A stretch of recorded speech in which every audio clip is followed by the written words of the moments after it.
Hi, this is Gary with MacMost Now. For today's episode, let's take a look at the often overlooked calculator application on your Mac. Now we're not talking about the dashboard calculator, we're talking about the actual application you can find in your applications folder. You run it and you get a pretty simple calculator. It looks like this. You can add two numbers together like that, press equals, get a result. It's got little memory functions, basically all the things that you'll find in a dime store calculator. But there's a lot more to it than this. For instance, we can go to View and change to either Scientific or Programmer. Change to Scientific and we get a very basic scientific calculator with lots of scientific functions and some alternatives, and you could still use the basic calculator functionality. So this could be much more useful for university students or mathematicians or anybody that has to deal with these types of functions in their work. But in addition, you can also switch to a programmer calculator, which of course is very useful for programmers or anybody learning more about computers. So for instance, here we could switch between octal, decimal, and hexadecimal. So here's, say, the decimal number 51. We can see its hexadecimal representation there. We can even type hexadecimal numbers. So for instance, E8 there, and we can convert it to decimal by simply switching modes. We also can take the binary equivalent here and even play around with it. So we can change a 0 to a 1 and see the number here change. We can even learn a little bit about binary numbers very easily by just setting these 1s and 0s here and seeing what numbers we get. There's the 1, there's 2, 3, etc. Programmer calculator is also useful if you have to deal with character codes.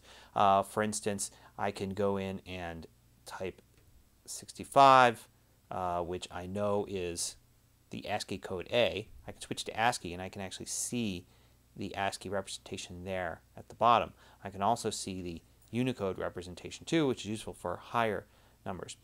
You could also switch into reverse Polish notation, which is another useful thing for many students.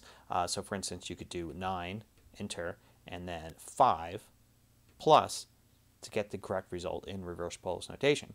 There's also some really cool conversions. So for instance, I have the number 14 there, and say I want to convert from, let's say, miles to kilometers.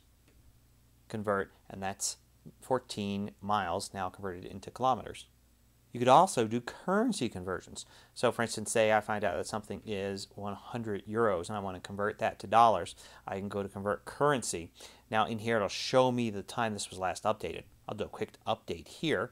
So now I have the current numbers and I can convert from euro to a US dollar.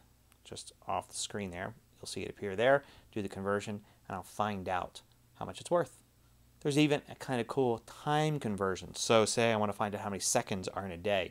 So I can type 1 for a day, and I can convert time from days to seconds. There I go.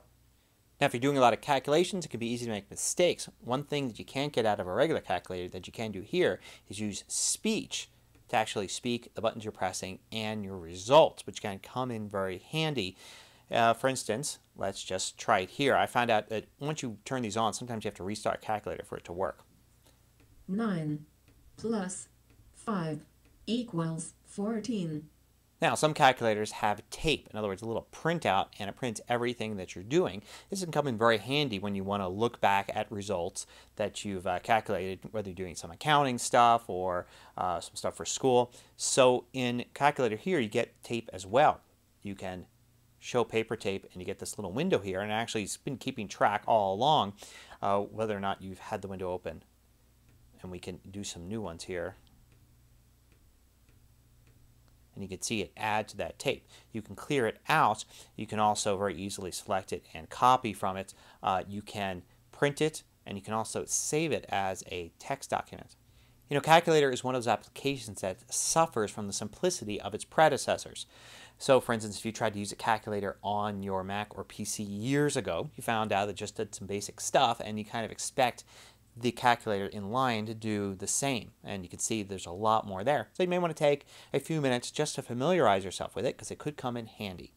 Hope you like this look at the calculator app that comes with your Mac. Until next time, this is Gary with MacMost Now.